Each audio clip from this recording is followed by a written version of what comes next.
আজকে চলে এলাম পুকুরের একটা নতুন ভিডিও নিয়ে। ফার্স্ট জানুয়ারির দিনকে পউকে নিয়ে তো দেখেছেন আমি বাইরে ঘুরতে গেছিলাম। তো সেই ভিডিওটা তো আপনাদেরকে দেখিয়েছি। তো বাইরে নিয়ে যাওয়ার ফলে কি হয়েছে, এই এত হাওয়াতে এই লোমগুলোতে না একটু জট পড়ে গেছে। তো প্রতিদিনই আমি আঁচড়াই। তো প্রতিদিন তো সেটা দেখানো হয় না। তো আজকে ভাবলাম যে আজকে কীভাবে আমি এই লোমগুলোর যত্ন করি সেটাই আমি আপনাদের সঙ্গে শেয়ার করব। তো প্রথমে ব্রাশ দিয়ে কী করি, ওই লোমগুলোর যে গ্রোথ আছে তার উল্টো দিক থেকে আমি ব্রাশ করে জটগুলোকে ভালো করে ছাড়িয়ে নিই। তাতে কী হয়, ভেতরে যে জটগুলো থাকে সেগুলো খুলে যায়। তারপরে আমি সোজা করে আঁচড়ে এটাকে বসিয়ে দিই। আর এই মাথার সামনের দিকটা কী করি, চিরুনি দিয়ে হালকাভাবে আঁচড়াই। চোখের সামনেটাও হালকা করে আঁচড়াই। তো আপনারা তো মাঝে মধ্যে দেখেন ওই চোখের সামনেটা আমি হয় মাঝে মাঝে কেটে দিই। তো এখন আর কাটছি না। তো হালকা হালকা করে এগুলো ভালো করে এই জটগুলো ছাড়িয়ে দিচ্ছি।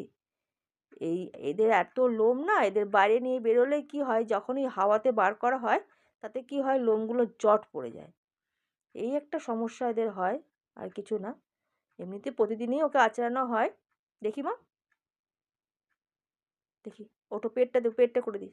এই যে পেটটা করে দিই, দেখেছো কত জট পড়েছে। এই তো হয়ে গেছে মা। ব্যথা লাগছে? আমি তোমাকে ব্যথা দিতে পারি? ব্যথা দিতে পারি তোমাকে? তুমি আমাদের তাকিয়ে আছো। এই তো হয়ে গেছে, সোনা না তুমি আমার, তোমার সোনা বেটি তো। এই তো হয়ে গেছে। একটা হাম্পি দিয়ে দাও। এই তো, আমি একটা হাম্পি দিই।